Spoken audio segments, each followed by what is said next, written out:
Oi, don't give me a kinehora. That was one of my mother's expressions. So what is a kinehora? Well, like many words that aren't from the English language, it's a little difficult to explain. So the best way to probably define a kinehora is through example. And that example is going to be through a story. Now, if you've been listening to any of my videos, or actually audios, you'll know that, as the title of my channel states, always a story to tell. Always a story for you. One story leads to another. There are side stories and there are back stories, and they're all going to be included in this example of the story of what is a kinehora. In 2004, the great actor, director Clint Eastwood was asked by a reporter, referring to his new movie at the time, Mystic River, what do you think the chances are of Mystic River winning the Best Picture Oscar, the reporter asked. Clint Eastwood responded with a emboldened emphasis. One word, kinehora. A few weeks ago, I came down to Florida and I visited some good friends. We hadn't seen each other in at least 30 years. We spoke about everything under the moon. And I was encouraged to start a YouTube channel, which obviously I've done. We've been in contact since, but one of the conversations that we were having at the time regarded expressions that our parents used to use. And of course, my mom's expression of "don't give me a kinehora" was out in the forefront. One of my friends wasn't familiar with the term. What's a kinehora? Well, technically, the word kinehora comes from the Yiddish language. And the Yiddish language is a combination of many European languages and Hebrew, because of the Jews migrating and populating throughout Europe. So the word kina comes from the German, which means no or not. And hara is the evil from Hebrew. Ayin is I, also from Hebrew. So when you put the whole word, which is a contraction of the three, together, a kinehora is something to ward off the evil eye. So what does this have to do with me creating a YouTube channel? Well, as we spoke and as things progressed, I had a conversation with my friend. And I explained to her that if I really got into this YouTube thing, I would need more equipment, better equipment, and duplicate equipment. What are you talking about? She said. All you need is your cell phone. You record on your cell phone and you're good to go. But I'm a professional photographer. I have a background in the industry.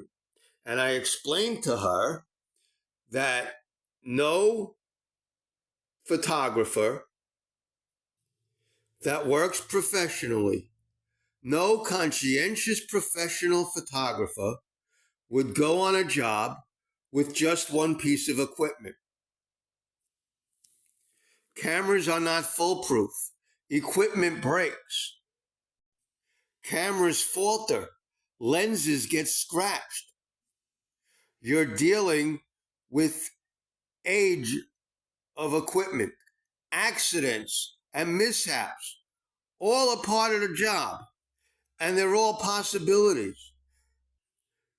So redundancy is a necessity. If a camera breaks, you need to be able to reach into your equipment bag and pull out a secondary camera, a backup camera, to continue doing the job. You wouldn't want to go to the Grand Canyon and then discover that your equipment has failed. It would be a letdown. It would certainly be unprofessional. And if you were getting paid for the event or for the job, then it would be a real sticky situation. And for me, being here in Florida on a somewhat of a vacation, I only grabbed one camera. I'm only here as a sightseer to take a handful of pictures of friends and scenery. This was all before YouTube came into my life. And the trip's been going well. It's been fun. I've seen a lot of sights, and I've taken a lot of videos, and I've photographed a lot of images.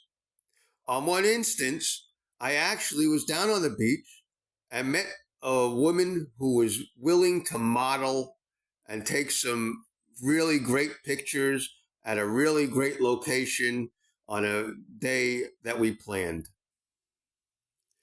I explained that I was only here on vacation and that I didn't have all my gear, but I would do as best that I could and we'd have a good time. I pulled up my old emails and printed out my old modeling release. I spent the day cleaning up all my lenses and charging up my batteries that I had with me. I looked on a map to see where we were going and to see where the scenery might be best. I did all sorts of planning, and she did too. She got her hair done. She picked out some outfits. She thought about how she wanted to do her makeup. This was going to be a great, fun, and industrious plan. I got to the site, and we prepared to take the pictures. I looked at the lighting. I checked the sun. I looked down the horizon to see where the ocean was and positioned my model. I posed her. I situated her.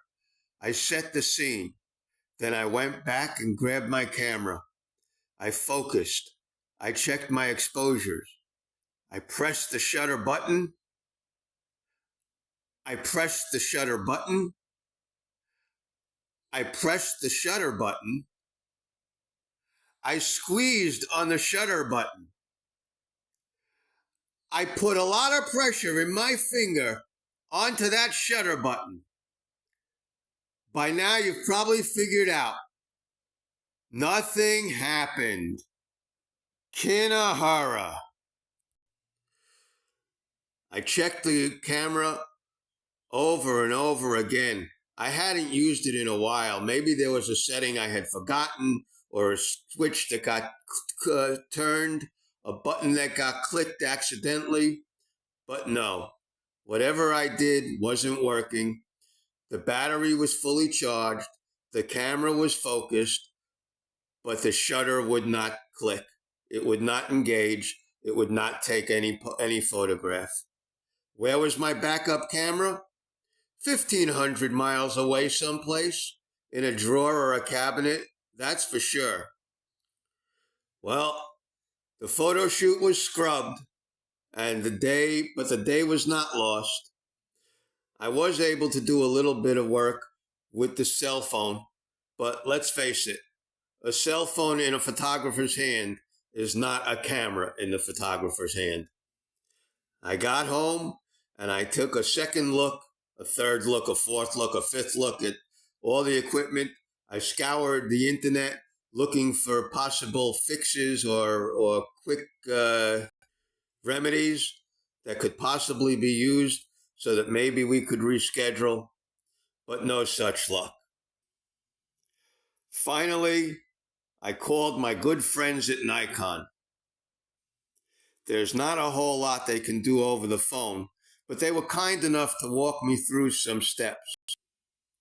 Ultimately, though, they confirmed what I had already known in my heart. They used the technical term to describe the outcome for my camera. Kaput. So now you have a new term as well as a definition. I hope your day is going well, and I hope that you do not have any kinaharas.